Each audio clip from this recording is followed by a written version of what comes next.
Good morning, everybody. I'm Steve DeVries from Focal Point Coaching, and I'll be your host and moderator today for this Ask the Experts panel on energy efficiency. So today it's all about you and answering your questions, and we have a fantastic group of panelists here today. So when you ask your questions, you have two options. You can type them into the chat, or you can simply come off of mute, raise your hand, and then we'll call on you and you can ask your question. You're free to have an open exchange. Everybody on the panel pretty much said, let's just have a conversation with anybody who joins us that would like to learn more about what it is that we know and that we do. So with the rules being stated, I'm going to go around the room and give our panelists a chance just to introduce themselves, starting at least at my top left, Bob Chapman of LED Conversions. Thanks, Steve. Appreciate it. Bob Chapman, LED Conversions, and that's what we do. Been in business for about 15 years, working with the commercial, industrial business groups, property managers, municipalities, schools, major facilities, hotels, any and all. And we convert existing commercial and industrial applications to LED lighting. And work through and with the power companies to generate the best incentives that we can. And I'm excited about this group because it allows more of a comprehensive view of energy efficiency and allows me to have access to folks that I can use and pull into different applications that need it. Fantastic. Thanks, Bob. All right, moving across the room, I'm going to go to Lawrence Bleacher. Lawrence, please introduce yourself. Good morning, all. My name is Lawrence Bleacher from Energy LB Resources. We deal with engineering solutions for power quality and power reliability improvement in commercial and industrial facilities. We will go into a facility, try to take as holistic and as broad and a comprehensive an approach as we can, looking at all the different subsystems. We almost always begin with the electric usage and electric distribution systems, but that could include water, boiler steam systems, etc. We take a very data-centric approach. We put on instrumentation, we collect a lot of data, we understand the operations, and then we will see where are there deficiencies or efficiencies that can be improved. Design, do the assessment, do the analysis, design and scope, and deploy solutions. Nice, thanks, Lawrence. All right, next up, I'm going to go to Ian Hendry. Good morning, everybody. Ian Hendry from Elevated Elements.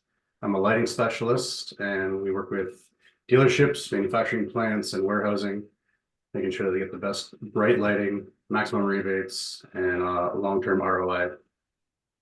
Thank you. All right, thanks, Ian. All right, next up, Frank Euro.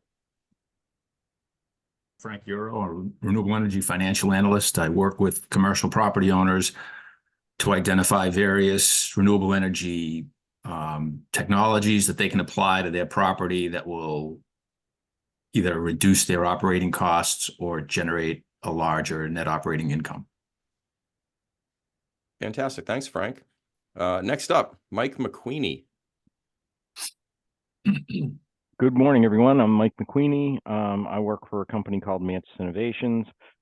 There I work helping customers to get the most compelling strategy for purchasing energy through electricity and natural gas suppliers, so that they can avoid the rising cost of energy and have budget stability.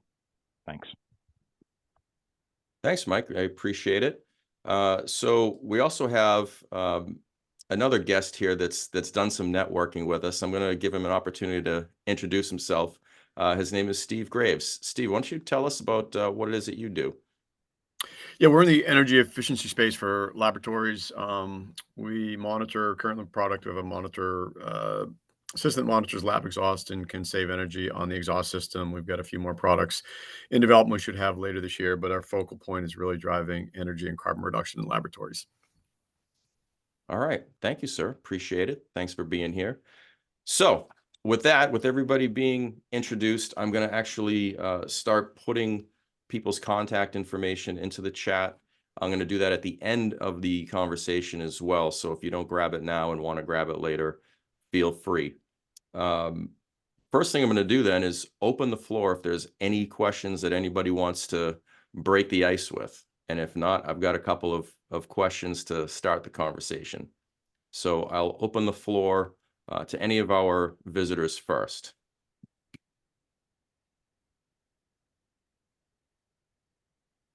Okay. I have a question. Yeah, so I'm Lina Gonzalez. I'm the founder and CEO of Spadex Tech. And we're basically working on making materials with microbes. And one of the things that I wanted to ask was, we're trying to scale our production process, and at some point we're in an incubator right now, and at some point we're going to move out of here to a bigger facility for manufacturing our materials. What is one recommendation that you would have for someone trying to do that, and also trying to, because one thing that we're trying to do is we're trying to create carbon negative materials, and from our calculations and research, we found that it's best for us to use non-emitting sources of energy to power our production, like for example using like solar, geothermal, heat pumps, or air source heat pumps. What would be your recommendation for someone trying to do this in terms of like, what is the best way to move forward to do this? What it will be the first step to do this? Oh, I would maybe volley that one over to Lawrence to start. That sounds like maybe a Lawrence question. I can begin, and we have other approaches outside of ours as well. Hi, Yeah. Lena. First of all, you and I have crossed paths before. Yeah, so we good to see you again. moved before. Yeah. As you're right on the alley of what I'm trying to do. So, I mean, you spoke about your production processes, and that's very specific. So I don't know how much, certainly I'm in the position to say, you change your process. But in terms of the building infrastructure, you mentioned solar and geothermal.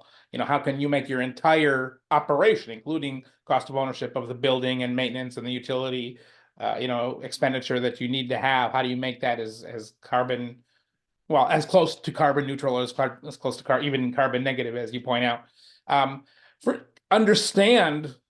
think the first step has to be to understand how much energy is going to those efforts. I mean, if you're in a space that eventually you'll move out of the temporary space and into your own, all right, so what is the HVAC look like? What are the equipment that is there? What is operating? Is it the most efficient? And how much, and not only is it the most, and it might be running well, but at least to understand that, all right, how much, whether it's BTUs or kilowatts or whatever the case may be, how much energy is it consuming across a year and across a season, across a production shift? Likewise with your airflow, there's parts of there's various ASHRAE level building audits that focus specifically on the building envelope itself. Would sometimes things as simple as adding insulation or sealing in joints between walls and ceilings can be the most effective investment, quote unquote, in energy efficiency that doesn't have to do with anything that's super sophisticated, but just effective because you're losing energy there. Air ducts, things like that. And then of course, and then here maybe I'll pass the baton. Then of course once you've done all those basics, then look at, okay, where do we get our energy? And that gets you towards renewables. And maybe I'll pass the baton here to somebody else who wants to take that up, because in the renewable space. Frank, I see renewables in your title. Maybe you jump in. Yeah, no, I'm not muted. Okay. Hi, Lena. Yeah, I would completely agree with Lawrence. I would start by focusing on getting your production up and running to try to figure out what your need looks like, and then determine what you're going to do to reduce your carbon footprint. Because you have to start generating revenue first before you make any investments in energy systems that you want to own or operate yourself. So I would focus on the manufacturing process and getting that nailed down. And then you can, sort of squeeze out the carbon, if you will, over time. Okay. Suggestion, just as you start to get up and running, you can buy renewable energy credits to offset the carbon footprint of the energy that you're using as your business is growing and getting up to scale. Mhm. And that way you'd be able to responsibly represent to your customers that you're very serious and invested in being and working towards being carbon neutral or carbon negative. Okay. Great responses, gents. Lena, does that at least start to answer your questions? Oh yeah, that's a good, those are great answers. Thanks so much for giving me those advices. It's great. Of course. Thanks for being here. I appreciate you breaking the ice. So before we move on to our next question, I have a couple here prepared that I'd like to throw out there. So let's talk about lighting for a second. So one of the questions we talk about is how much energy can, retrofitting a facility's lighting save? And I'm going to start with that question with Ian first, and then maybe bounce over to Bob Chapman after that. Sure. So high numbers, you're talking, if you do something on the really well end of it, high numbers, you're talking in the 70 percentile just on the lighting aspect for dropping. Only with changing your lighting, you can actually influence that even further by getting into controls and building automation as well, right? It's just there's not a wattage discount per se or a delta when you're doing it with the controls. It's not as tangible to see, but the numbers are pretty high with we're still hanging around with the HID, so old big bulbs like in the factories and the warehouses, right? Bob, what do you have to add to that? Yeah, LED is the efficacy is continuing to get better and better. We've been in business for, well, it's going to be 15 years in a couple of months, which, by the way, was 2 years before anyone could make any money in LED. So that just a little side note. But because of the efficacy, because of the lumens per watt levels that they're getting to both in the lab and existing product, it's astronomical what can be saved 70-80%. And as the fact that the lighting is as directional as it is really becomes a positive, because we're not relying, the traditional product relies on bounce, right? You got a round bulb, you're trying to reflect, and reflected light isn't efficient light. So everything that they're doing in the lab is to diminish the amount of heat. You put energy to a lighting source, you get heat and you get light. If you control the heat, the best you control the heat, the more light you get out of it, and that's what they're doing in the lab. I mean, they're at 300, 400 lumens per watt in lab settings, and we're current product out in the market is 160, 180. It's pretty amazing. So that would be my... Bob, is that why LED lights use so little power? Yeah, we've done jobs depending on the application. I mean, we've gone from 400 watt metal halide because of the layout of the existing parking lot and the like. It was way overlit.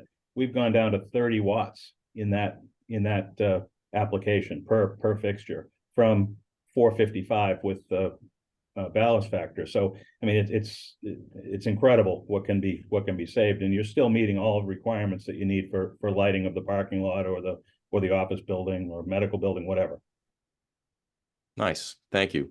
So if anybody has any questions, feel free to type them into the chat or simply use the raise your hand button and under the reactions button, and I'll be happy to call on you.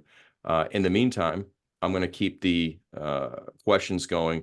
So something from Mike McQueenie. You and I were chatting a little bit, and very simple question. So why should I care if I'm spending too much on energy? So simply put, money you're spending on overhead you don't have in profit. And so if over time you could avoid 20% or more of the dollars that you're currently spending on energy, how else would you spend that money is probably the best way for me to characterize it. And depending on the situation, the savings can be more substantial than that. But change costs money, and so having budget stability, knowing what your costs are going to be, I think is a significant part of being profitable. And so we look to develop strategies unique to individual customers that allow them to put them in the best possible position moving forward, to take advantage of what we learn from, going through all of the different drivers in the market a couple times a week. I love that answer, and it's something that I talk with my clients about. So everybody running a business, they're so focused on their product or service, right? So they're focused on selling and their direct costs, right? Their materials and labor. So oftentimes the overhead, right? Everything in the middle between your gross margin and your net profit gets largely ignored sometimes, right? Because we're so focused on that product or service. So I love that answer. So And most of energy is overhead. Yeah, Depends on accounting practices and specific process, management. But in a large sense, in a general sense, energy expenditure and energy consumption is overhead. So Lawrence, that's a great segue into a question.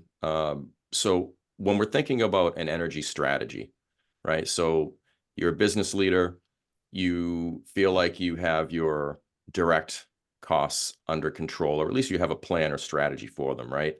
But let's say that you don't have a specialist on your team that's responsible for indirect costs, such as energy, which we know is a huge part of that overhead. How do you start to build an energy strategy? From the beginning. Yeah, and we tend to answer that question with sort of in the broadest level of a three-pronged approach. One is operational, and I'll get back to that in a minute. The second would be renewables, or I say renewables.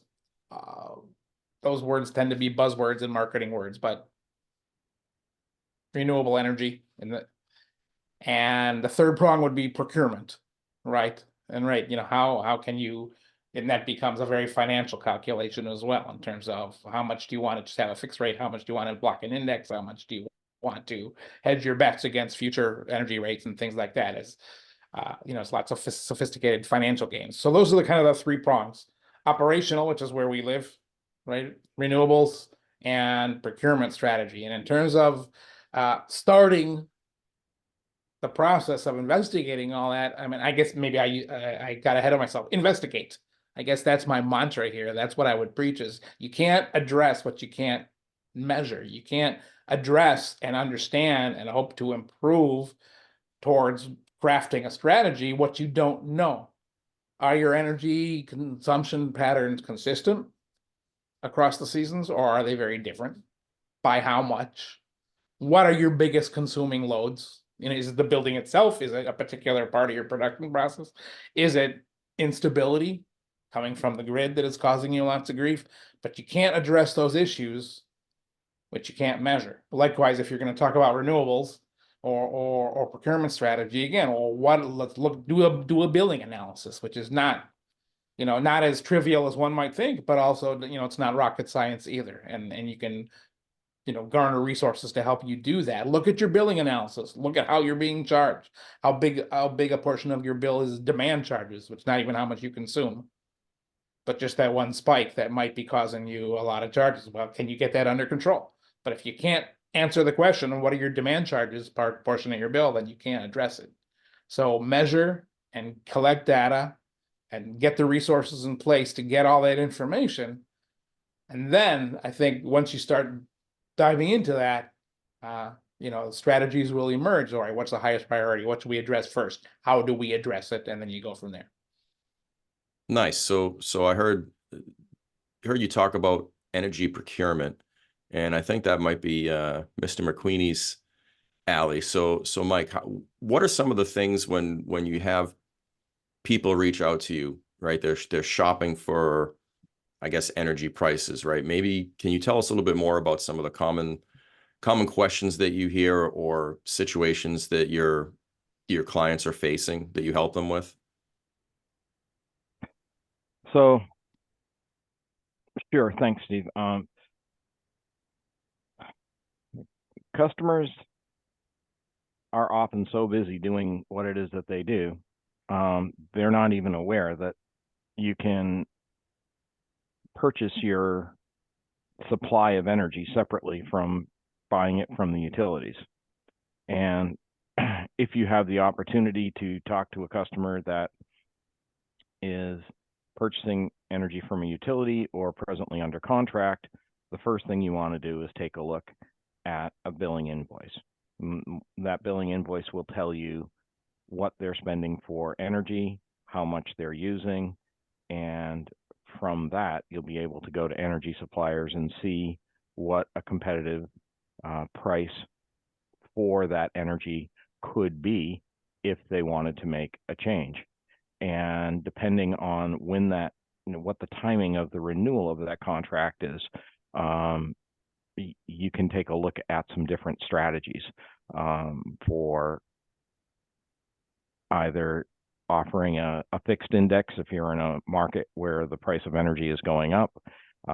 Typically an index product, if the price of energy is going down, is more favorable. And there's hybrids where you can lock in the administrative overhead and let the actual price of the energy float until it hits a target price that you want to lock it in at. And then for larger customers that have renewed multiple times with suppliers, there's a product that we offer that's called a reverse online auction, which allows you to have a known quantity of energy that's being consumed, and you know the term that the customer is interested in pursuing. Everybody shows up to the same URL at the same time, and you begin an auction, and every time a lower price is entered by, one of the large suppliers that's participating in the auction, be it Constellation or NG or Direct or whomever, every time the price goes down, the clock gets reset for 2 minutes. And so the typical auction will take 20 minutes, and you'll have a competitive bid result with which you can demonstrate that you've done your due diligence in getting costs driven to the lowest point. To add a little bit to what Lawrence was saying, the other really important thing is to know, how much energy am I using and how does that compare? Well, the Energy Information Administration has averages of what businesses should consume, and they're not the be all and end all. It's not benchmarking, but it will give you a milestone, a benchmark, a milestone with which to compare whether you're consuming more or less against, to know whether there's potential opportunities for you or not. But as far as knowing what the cost is that you're spending for the energy, you just need to have someone who does that work all day long, every day, jump into it for you and provide you with a proposal. Nice. So, Frank, we've heard from Lawrence and Mike about energy strategies, energy purchasing and consumption, but let's talk about solar for a second. So how does solar play into the mix, right? We think if we have solar panels, we're generating our own electricity, and so maybe we don't have to necessarily worry about purchasing some or all of our energy needs. So can you tell us a little bit about where solar could fit into that? Sure.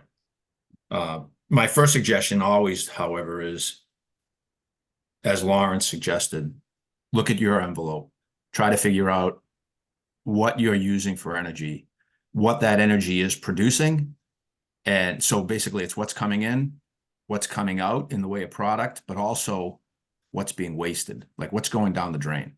Because there's a lot of technologies out there that will help you minimize that waste. And sometimes it's a lot cheaper to capture the waste and use it. Like I've walked through buildings that had 100% outside air flowing through their HVAC system, with absolutely no circular recovery, energy recovery. And that's a huge cost, because when it's 20 degrees outside or 10 degrees outside and you're circulating 100% outside air, you're spending a lot of money to heat that, right? But there's circular heat recovery systems that aren't that expensive to install. And if you plan on being in business for a while and being in that building for a while, it's a great investment, right? The same thing with demand charges, right? If you're getting whacked for that one spike or two spikes during the day that you cannot avoid, if you're a large enough consumer, the utilities will actually come out and install energy storage on site to clip that demand, and they'll pay you for the use to do that. Because what people don't understand is the utilities are bound by their ability to generate, right? It's really difficult for them to put more generation online. And with all of the electrification going on, it's as difficult for them to increase their capacity to deliver power. So they want to get right down to the local level and minimize how much they have to bring to your facility.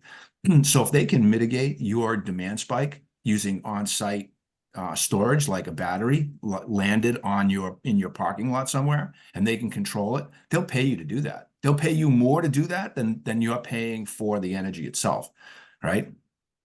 That's called demand response. So those are two things I always recommend. First, look at your envelope, right, and see what you can do without spending any money. Then, if you want to make the investment and you have the tax appetite, then there's no better way to budget your electricity than to own your generation, right? So you make the investment in something like solar, and then you amortize that cost over the life of the system, and you find out that you're paying a fraction of what you would pay for the utility to buy that power, right, from the utility, because you basically own it. It's like, do I want to buy water? Like, if you're a food processing facility, do I want to buy water, or do I want to use it out of my well? If you're a food processing facility, that project manager or that facility manager is going to tell you, I'm going to use my water out of my well every time, because water gets really expensive, right? And then the processing of the water gets really expensive. So if you can self-contain that and own those costs, then it's the ultimate budgetary process. Now you're not, held to the ebbs and flows and peaks and valleys of the stock market, basically, right? Nice. So, Mike, I saw that you shared a link, so I want to direct everybody to that in the chat. So I'm going to switch things up just a little bit. So we have two lighting experts here from two different regions. One, Ian, is in Canada, and the other, Bob, is here in New England, based out of Southern New Hampshire. So I want to ask you both, and I'll start with Bob.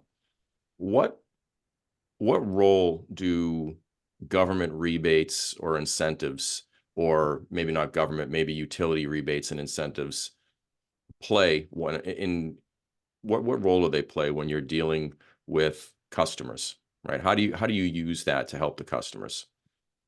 It plays a big role, because it's right off the top, depending on the program that you're using and the power company, the state that you're in, it all changes based on that. But the fact that you're able to provide incentives, simplify the process, hopefully, with the end customer, to the point that in some cases the utility pays 100% and they do on-bill financing, so that the customer at 0%, so the customer is paying over time for the energy savings that they're generating today. It assists with the ROI, obviously, because you're reducing the out-of-pocket for the customer in however you're looking at it. And it's with particularly people that have a negative view of any type program. And there are people out there that you could give them 100% and they would say no, because they don't trust you, they don't trust it, because you're walking in the door and they just don't know.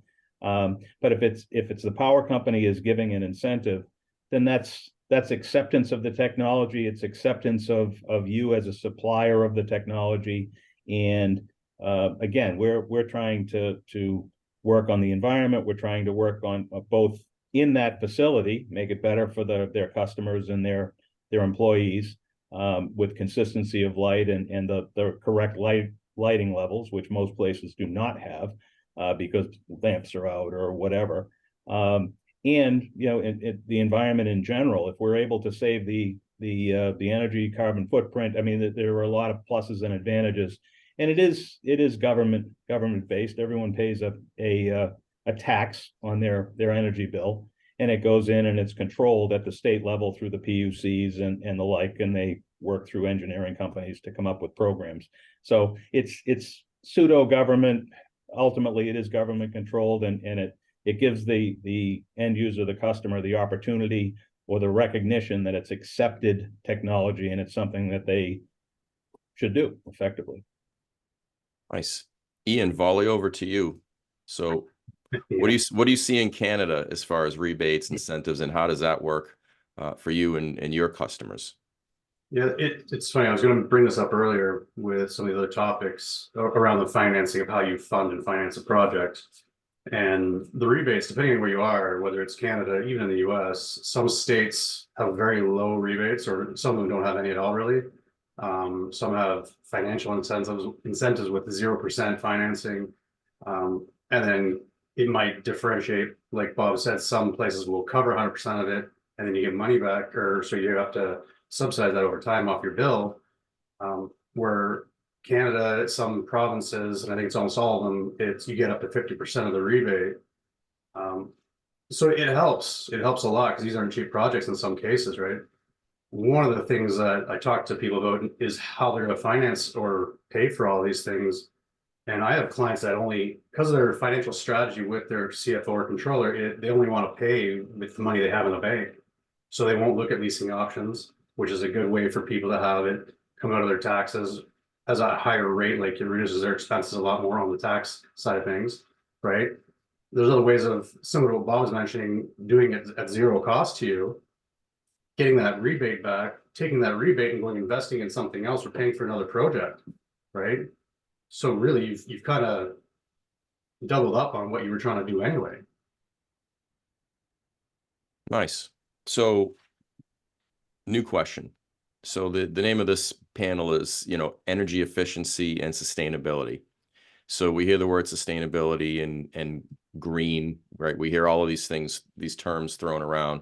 So what is, Mike, I'm going to ask you this question. What is green energy? The impression is that all electricity sort of comes from the same place, but is that actually true?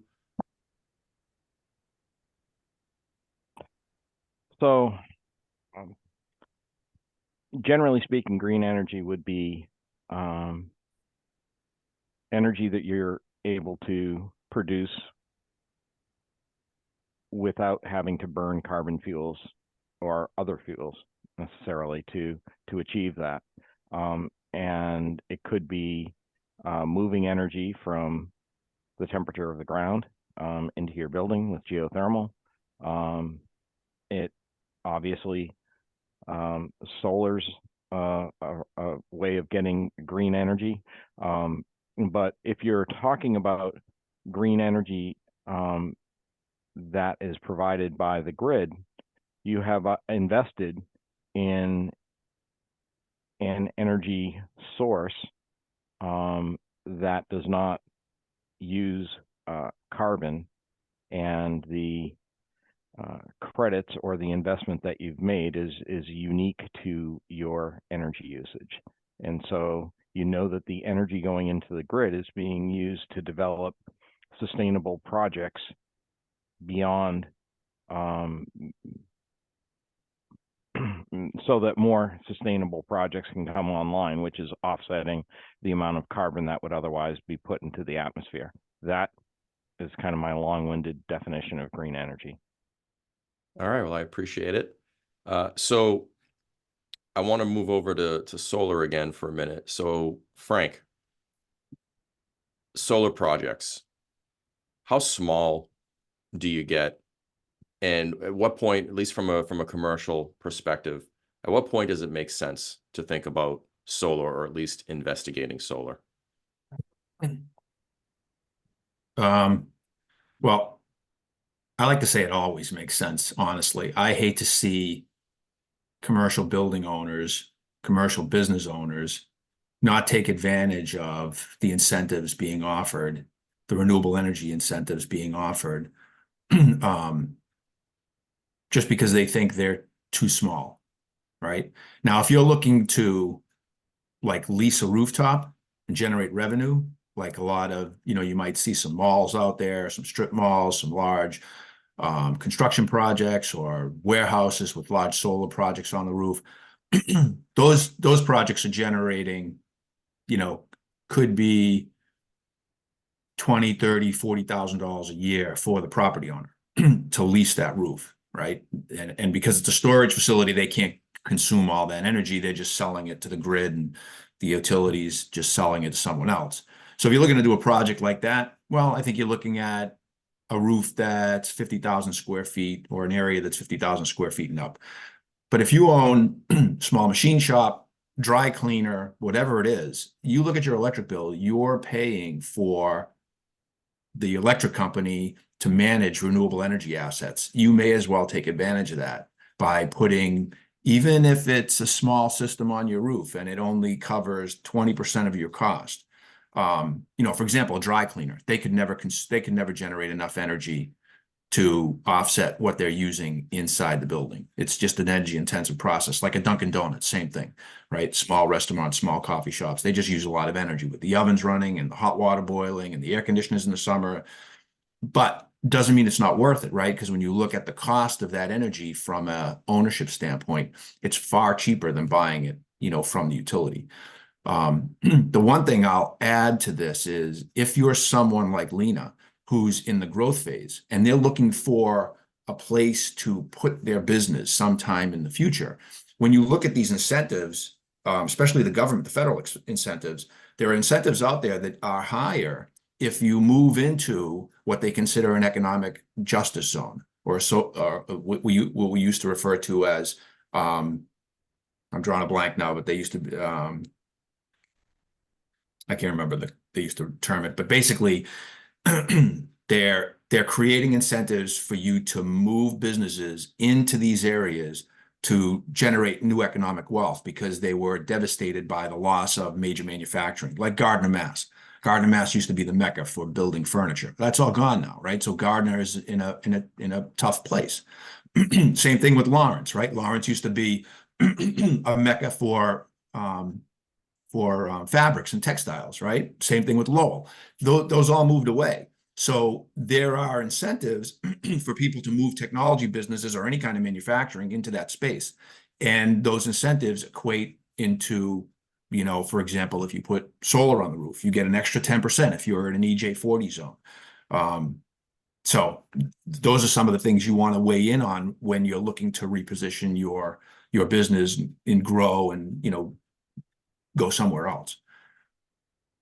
Thanks, Frank. So, Frank, I'm sorry, I have No, a please. follow-up question in regards to what you just said about incentives. What is the best way? Because I feel like there's so much information out there, and what is the best way to find this information about what incentives I can take advantage of? Like, what is the best process to find this information? Really, it's just talking with as many people as you can and taking good notes, and you'll get closer and closer to people that really understand them. So for example, if I wanted to figure out what the economic incentives were to move my business into Lawrence, I would find a good CPA firm that covers the Lawrence area, and I would ask them and find and get their input. But there's not like a site where I can go in and see what are the incentives that I can take advantage of, like a specific site where they have gathered all this information for me to, one place to go to get this. Not that I know of across the board. Bob, do you know if are there any additional incentives from a I'll put a link in the chat after. like the lighting perspective, if you're in an EJ40 zone? It's for all states across the US. It's the same incentive, all states across the US? No, this is a site. I can put the link in the chat after. It's a site, I think it's North Carolina something. They have all the rebates, the cash incentives, the zero financing, everything for all the states, different types of projects, actually ethnicity groups and everything. Like it's pretty robust. Oh, okay. There you Yeah. go. Thank you so much. I'm going to jump in just for one quick second. The incentives, at least, you know, in the US, specifically in New England, but we've done projects all over. But as Ian had said, they're different wherever they are, because they're trying to incentivize the customer to do the project. And if you're only paying, you know, down in Tennessee, you know, 4.5 cents per kilowatt hour as a number, you can't give what you're giving in New England, where we're you know, spending 15, 17, 18 cents a kilowatt hour, 25 cents a kilowatt hour a few months ago. So it changes, and it's based on that. And as far as additional incentives, the power companies themselves really make some changes. They'll do some customized citywide incentives, and they'll specifically go after a particular city, and they'll look to incentivize and really push to get, especially in the small business programs, especially to get them to take advantage. And they do it, and it's smart, because they're looking to encapsulate the excitement and the energy of what's available. And because they do that, they get access to more than just, in my case, the lighting, which is the low-hanging fruit. Everyone knows that the lighting isn't consistent. It isn't very good. You see it. Your customers see it. So it's very easy to recognize. You don't recognize if you know, you can change a motor, or you can change, you know, you do geothermal. You don't necessarily recognize those things. Those have to be explained, but you can see the lighting. So that's low-hanging fruit. But because they're in there and because they're doing that, it gives them access to look at facilities from a comprehensive perspective, which is really what this group is all about. It's trying to help and use each other to be a resource for LENA. And that's what this is about, from my perspective. So it's custom, lack of a better way to put it. One thing I wanted to add to the solar, and more so to new builds in a lot of cities, and it's a lot of the major cities, they're mandating for new builds to have green roofs. So what they want is grass on your roof, right? So in a lot of instances, what you can do to mitigate that and remove a lot of that green is putting solar up, and that way at least you can make money back or reduce your expenses, and not have a heavy weighted soggy roof full of soil and grass. Nice. So if we don't have any other questions, I want to start wrapping up a little bit, and I want to ask this question. So there's a lot of buzzwords out there, right? There's big data, there's IoT, the Internet of Things, there's, you know, artificial intelligence, decarbonization, Industry 4.0 is another one. So when you think about all those different things, Lawrence, how does energy fit into all of that and help move all of those different things forward? And then we'll just kind of go around the panel and just sort of finish with that. Yeah, I love this question. Something we think about a lot, you know, how to merge data and energy and facility operation. I'm going to begin to answer by reversing your question. The right question isn't how does energy fit into all that? The question should be, how does all that fit into energy? Just like if, you know, think it in terms, go back a few decades, you talk about an industry or a company trying to cut costs. And I was, you know, labor is the biggest cost. After that, materials and machinery, right? And you're always, everybody's looking for how can we reduce costs on materials or find cheaper suppliers or whatever else. They try to find the right materials to serve their process, to serve their product that they're trying to manufacture. So jump forward now, and again, we have all the buzzwords. AI is everywhere, every company in the world, including ourselves. And, you know, I say we use AI and we use, they are buzzwords in one half of the equation. On the other hand, they are in truly powerful and valuable tools.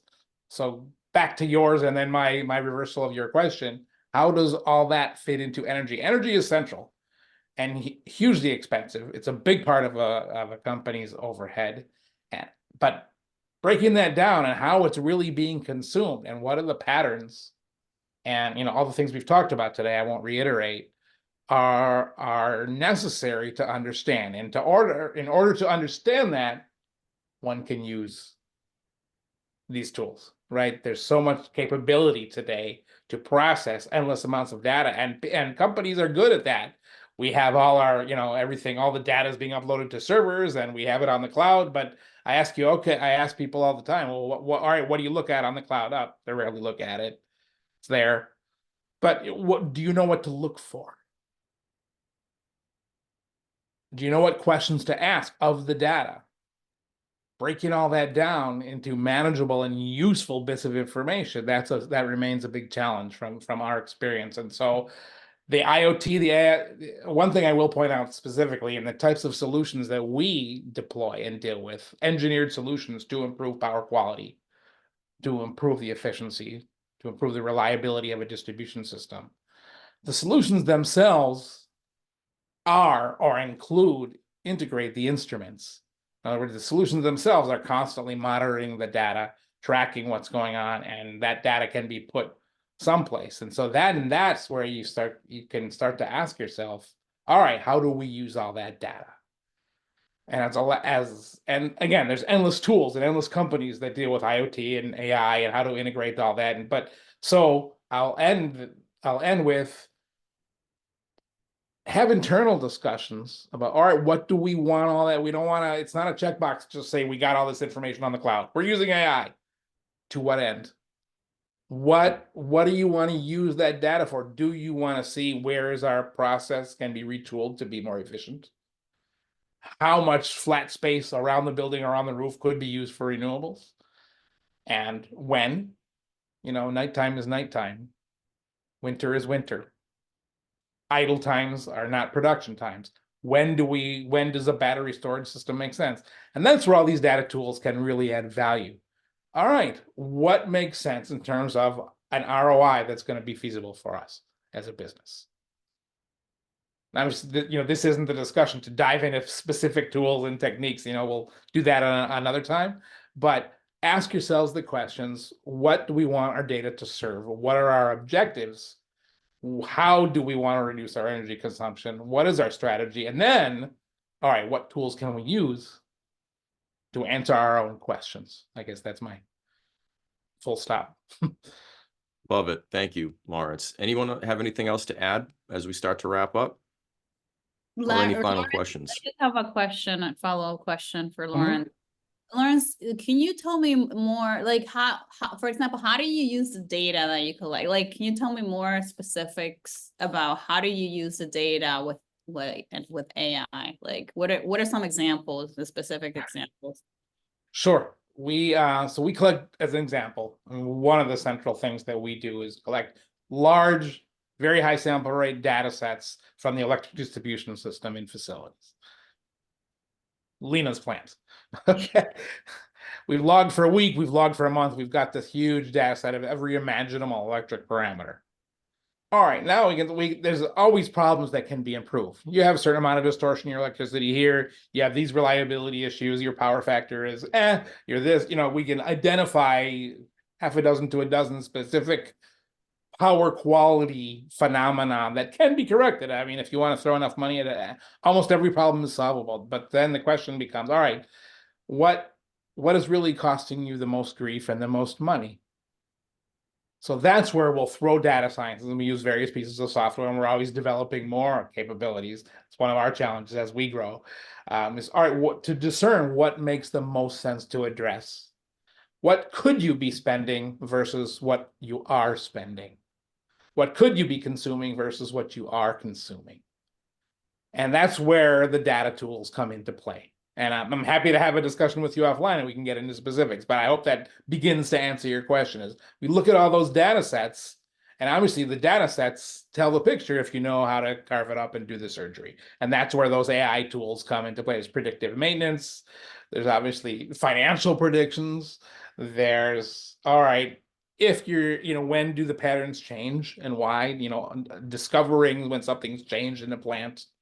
that raises all sorts of red flags. So that's where the AI and I keep saying AI, IoT is kind of the companion of that, because all these different sensors and instruments and loggers and solutions themselves with data capability need to be connected in some organized way, not just dump data in a huge pool. That's not useful. So how to do all that and what tools are available, that we can have that discussion. Okay, thanks so much. Last chance for any questions before we wrap up. All right. Well, then I will thank everybody for joining us. I will thank our panelists, Bob, Lawrence, Mike, Frank, and Ian. Lena, thank you for all the questions. Your participation has been fantastic, so we appreciate that. I'm going to put everybody's contact information one more time today. Jonathan, you're welcome. Thanks for the comment. Thanks for being here. Ian shared a note or shared that link, so feel free to go and grab that along with the link that Mike had shared earlier today. Grab their contact information, and thanks for joining us. I hope everybody has a great day. Panelists, I'm going to ask you to stay on board for a minute.